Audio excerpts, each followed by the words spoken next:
Hey guys, welcome back to the channel. Techno Talks here. So in today's video, we're going to be checking out yet another foldable device on this channel. And previously, I actually checked out the Z Flip 3 by Samsung. And again, we have another Samsung device, and that's going to be the Z Fold 3. So I'm actually really excited for this device because I've actually wanted to purchase this for a while now. But the price just seemed a little absurd, $17.99 for a foldable device, and you don't get a charging brick, not even like a Galaxy Bud. Especially when they first released the Z Fold 1, they got all these extras since it is a special device. It was really nice, and paying that amount of money did feel kind of okay, but now without anything except for the device, it does feel a little on the higher side of the price. So I did go ahead and wait for Prime Day, and I actually got it for $1,200, so almost $600 off on this device.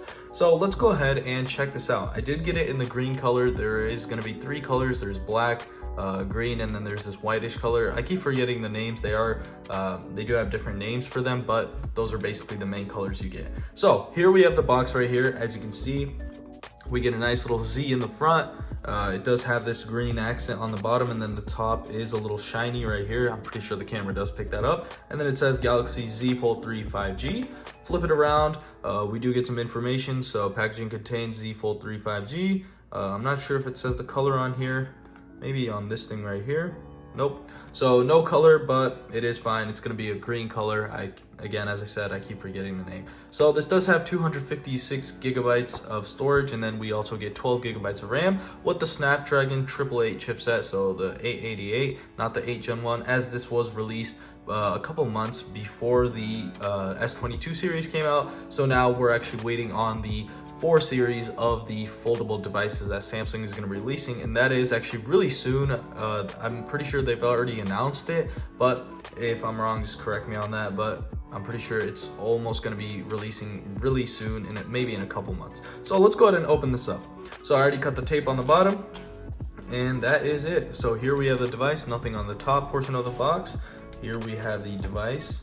It is a pretty nice device. This is actually going to be my first foldable. I've actually never used a foldable before. I have used the Flip series, but not the Fold series. So inside, we just get this one little box that contains the instruction manual, and then you also get a charging cable. So that is basically it. You only get a charging cable with this, and again, that is one of the reasons why I actually held off on buying this device, because the price just seemed too much for a device that you don't get anything extra with it, even though it should be like a special device since it is a different type of series. It is a foldable device. So here is the device. As you can see, looks really nice and feels really nice in the hand. I'm gonna go ahead and open this up, so I'm gonna be quiet.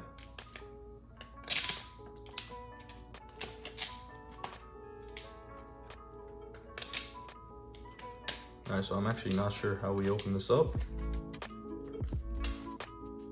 if I can manage to open it up. All right, so it seems like we have to get this part. Again, this is kind of annoying. All right. And then flip it around. And then again, flip it around one more time. And here we have our device. All right, close this up and put this to the side. And here is our device. As you can see, it is in this greenish color. It does look a little darker. It's a dark green, so, and it also has a matte finish on it, which feels really nice in the hand. Plus, we got a triple camera setup right there. We have our outer display, and it does come with a screen protector. I'm just gonna keep that on for now. And then the inner display also has a screen protector, but it is recommended to not take that off. So I'm just gonna go ahead and keep it like that. So let's go ahead and fold this up. First fold on the device, and wow, that is something special right there. Feels pretty nice in the hand, feels sturdy, and you know, looks really nice, and it just feels different overall since it is a different device. Opening it back up, again, it's really sturdy. Close it up again, and wow, they've actually improved it. So I have actually tried out a couple foldable devices by Samsung, the Z Fold 2 and the Z Fold, well, the first series and the second series, and they did feel really nice. The first series especially wasn't the sturdiest out there, but this one right here, the hinge just feels really sturdy. I never actually purchased them as I didn't think it was, you know, I was ready to switch over to the Fold devices yet, since they still need some improvements, and I'm pretty sure this one right here still needs improvements as well. But we're gonna have to see. I'm gonna have to use this for a couple days, and I'll actually be making a review on it later on, again, just to see what it is like. So let's go ahead and power this on. All right, as you can see, Samsung right there. And then if we open it up, boom. So I'm gonna go ahead and get this powered on. I am gonna be transferring everything over from my S22 right here. I'm just gonna go ahead and plug them in and get everything transferred over. So let's go ahead and wait up for that. It is booting up right now, and it is definitely a fingerprint magnet. As you can see, keeping a microfiber cloth is gonna be the best thing to do. So wonderful display right here. As you can see, huge display, and then under display camera. You can still see it. I'm not sure if the camera picks it up. The pixels are at a lower resolution there, so it doesn't have as much pixels as the one on the actual display, but still in darker scenes, I'm pretty sure you probably won't be able to see that, and we're actually gonna be testing that out. So let's go and click start. Agree to all, I agree to all of that. And then let's go ahead and connect it to the Wi-Fi network. Wow, this is just a different type of experience right here. So get it connected. It is connecting currently. All right, click next. So checking for updates. Let's go and see if we get any updates on this, which we probably will, but let's just go ahead and wait for this. Getting your phone ready. This may take a few minutes. So basically, I'm just gonna go ahead and let this do its thing. I am gonna pause the video right here. All you gotta do is just have your Samsung device or any other device you have connected either with a cable, C2C cable, or if you have an iPhone, Lightning to USB-C cable, and get everything transferred. With a Samsung device, one nice thing is with Smart Switch, you don't actually have to use a cable. You can just go ahead and directly transfer everything, I guess through their Bluetooth connection and NFC connection. I'm not really sure how they do it, but you don't need any cable for that. So again, let me pause the video right here, and I'll get back to y'all once everything is set up. All right, so the device is set up. All I gotta do is just wait for the apps and all the data from my other device to go ahead and transfer onto here. And as you can see, all it's gotta do is this, and I am not connected with a cable. It's doing it all on its own. So it's really nice and easy to switch between devices with Samsung's Smart Switch application. So let's go ahead and check this device out. All right, so let's open it up. No password yet. I am going to set all that up. And as you can see, the front display is actually really small. This is probably going to be used when you're on phone calls or you just got to text somebody real quick. But other than that, I don't really see a use for this. Maybe taking pictures and whatnot. But again, other than that, this front display is still really small. However, they have improved from the first generation and the second generation, especially the first generation. The first generation, if y'all remember, it was a tiny display and you had all these huge bezels all around, which wasn't the best. So now that they have this, again, it's gonna be so much easier to use, and it's actually usable now, so it's not as bad as before. So let's go ahead and switch to the main display. And again, this is definitely the main display. You can't really call that first display the main display. So let's go ahead and actually bring up the brightness real quick and hop into our settings first. So let's go to our settings, and as you can see, the under display camera, you can't really see it. So it's actually kind of blocked off and you're not able to see it. Let me go ahead and zoom in. You can see it through the camera. It does pick it up, but when you're using it on a daily basis, it is not noticeable. So let's go ahead and go to our display. Real quick, as you can see, we have our dark mode, and then we have our light mode, whichever one you guys would like to use. I usually go ahead and use dark mode, but for now, for the video, I'm just gonna go ahead and stay in light mode. So we do get some dark mode settings, again, sunset to sunrise, all the basic settings, all the usual settings you get, adaptive brightness, motion smoothness. So we do get 120 Hertz on this display right here, which is really nice. And then you can also switch to 60 Hertz, but keeping it on 120 is the best thing you can do, because nobody's going to use a 60 Hertz display when you do have the option. So let's go ahead and pop into our settings in the smaller display, and as you can see, we get 120 Hertz on this display as well. So Samsung actually went ahead and gave it to both of the displays, which is really nice. So let's go ahead and switch back to it. All right, okay, so let's go back. We have our eye comfort shield, screen mode vivid, screen timeout, all that stuff right there, continuous apps on cover screen. So This basically is going to continue the apps when you're actually using the app on your cover screen. It'll go ahead and switch back to the main display. If you do open it up, if you do open the main display up, it'll basically just switch back to that and keep the apps open, so you won't have to open it back up. So you can go ahead and customize that. You can choose which apps you want to do, but for now I'm just going to keep that off and choose that later on so it doesn't take too long. So touch sensitivity, show charging information, all that stuff right there. Wallpaper and style, we do get a couple wallpapers, as you can see. So my wallpapers, we get this cool butterfly wallpaper right here for the Z Fold series. So it is a special wallpaper made for this phone right here. So let's go down, home screen, cover screen mirroring. So use the same layout on your cover screen and main screen. Changes in one place and are reflected to each other. Each page of your main screen will show 2 pages of the cover screen layout. So basically you can basically set up your cover screen, and then once you open it up, it'll switch over to the main display, so you'll get the same setup and you won't have to change the setups for both. But for some people, you might not want to do that. Let's say the cover screen, you only use it for your phone and a couple of apps. You just go ahead and keep those there, and then once you open up the main display, you get your main apps that you use when you have the phone display opened up. So lock screen. All right, screen lock type. Let's go ahead and see what we have. So we have pattern, pin, password, and then we also have facial recognition and fingerprint. So fingerprint is going to be on the side, as you can see, this button right here, and this is very similar to the S10e, which we had with the S10 series, which is one of my favorite phones that I actually used from Samsung, and the fingerprint sensor was one of the best things I used. It was really nice just having it on your thumb and being able to press it and it instantly unlocks. It was super fast, super efficient, and really secure, which was really nice. So let's go ahead and get these set up. I'm gonna go ahead and set up a pin password. So let me go ahead and do that real quick. All right, let's set it again.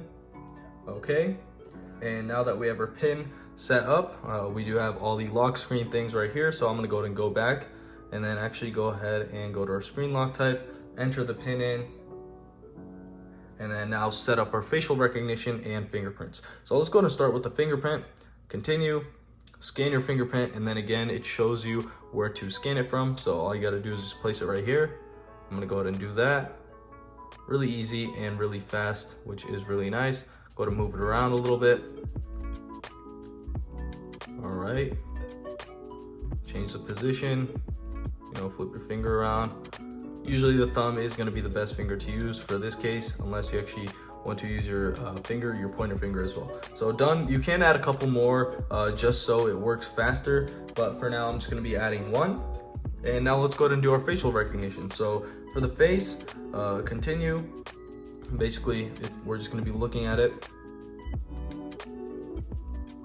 All right, it is registered. Stay on lock screen until swipe. I usually keep this off. I just wanted to go to the main screen right away. So that is what I'm going to be doing. So we get a couple face recognition settings. As you can see, faster recognition, less secure. A video or image could be recognized as your face. I'll keep that on for now, but usually you can go ahead and turn that on if you do want some more security with it. Require open eyes, which you definitely want to keep on so nobody just goes ahead and uses your phone when you have your eyes closed. I don't know who would do that, but just in case. And then also brighten screen. So if it's a dark area, if you're just in your room at night and you have your lights closed, it brightens the screen up. Sometimes it does get annoying, as it kind of disturbs you as the screen gets really bright, but other than that, it should be fine. So I'm going to go and keep that on. And now let's actually go ahead and test this out. So face recognition works really smoothly, as you can see, and then fingerprint. So I'm gonna go ahead and close it, and then as I click it, instantly recognizes. So let's go ahead and keep the display on, and boom, instant. So really nice. They both work really well. So we get a couple more settings: smart lock, secure lock, always on display. I'm gonna go ahead and keep that on tap to show, or you can keep it on always on. You can change the clock style, and then you also get some notification settings that you can change up, which is nice to know. So biometric security, again, face recognition, fingerprint, so we get all that. And that is basically it for the main settings that we can check out. So let's see if we have a software update. It should have an update, as this hasn't been updated in a while now. It's just been sitting in a box until I purchased it. And again, we do have an update, and this is going to be One UI 4.1, I believe. Let me go ahead and see. Can't really check it out, but it is a large update, so it is probably a main software update, and this is probably still running Android 11. So that is basically all the settings on this device. And again, on a darker screen, you really can't tell where that sensor is, which is really nice to know. So let's. All right, so we are in the camera app right now, and as you can see, we do get a couple modes on here. So we have our video mode, and on video, let's go ahead and see what we can go up to. We do have 4K 68 frames per second, which is really nice. So let's go to switch to that real quick. And then we also get all those settings for each of them. And then if we go, oh, we got our software update, so let's go back. And if we flip our camera around, let's see what we get for that. And we do get full HD 60 frames per second. So that's gonna be 1080p 60 frames, which isn't bad, but it is all right. So you do get this foldable device with an under display camera, so it should be fine. So let's go to our photo. As you can see, our photo, we are able to take a large image right here. We do have an ultra wide camera, and then we also have a 2x zoom camera, and it does go up to 10x zoom, which is really nice. And then we also get a couple more modes like portrait mode. And then if we go to more, we get some more photo modes. So we get pro video, single take, night mode, food, panorama, super slow-mo, slow motion, hyperlapse, portrait video, and director's view. So if we go ahead and click this button right here, so capture view, see your shots straight away. So you can go ahead and set this device up as you wish, and you can go ahead and take a picture and you will instantly see it. So if we take the picture, not sure if I managed to click it. So if you take the picture, you can see an image right away. As you can see, it's right there. So you're instantly able to see what you took a picture of, which is really nice to know. So let's go ahead and go flip this back around. All right, you can do that this way in landscape mode as well. So if we go to our camera, we close it up and now go to our camera. So let's go ahead and use the fingerprint sensor. Again, this is a pretty tiny display. We do get all the same settings, which is really nice, and we do get a special selfie mode. So take selfies with the rear camera. Open the phone, line up a selfie, and basically you get higher quality pictures since you do use the main camera on this. So all you gotta do is basically hold it like this. As you can see, we do get a selfie pose with the main camera, so you're gonna get higher quality pictures, which is again really nice to know. So you do get some extra features when you do get a foldable again, and they are very useful, and they are some things that I definitely will be using. So that is basically it for this device. So some tech, some specs on this, we do get the Snapdragon 888 chipset again, and then we also get 12 gigs of RAM plus 256 gigabytes of storage, which is nice to know. So it is a really nice chipset. This is the chipset used on the S21 series, and I did have an S21 for a really long time. I used it for basically the whole year it was out, and I never had any performance issues with it. So you should be fine with the 888 chipset. However, again, the Z Fold 4 is going to be releasing really soon. It's already been announced, so we should be seeing it in probably August, or maybe, yeah, probably in August, the middle of August. So you can go ahead and wait, or if you do just want to jump in, this is still a really nice device that you could use. Plus, you get software updates all the time, so it's always getting better, and it's getting better optimized for your use case. So again, this will basically wrap it up for this video. If you did enjoy this video, make sure to like and subscribe, and see y'all in the next one.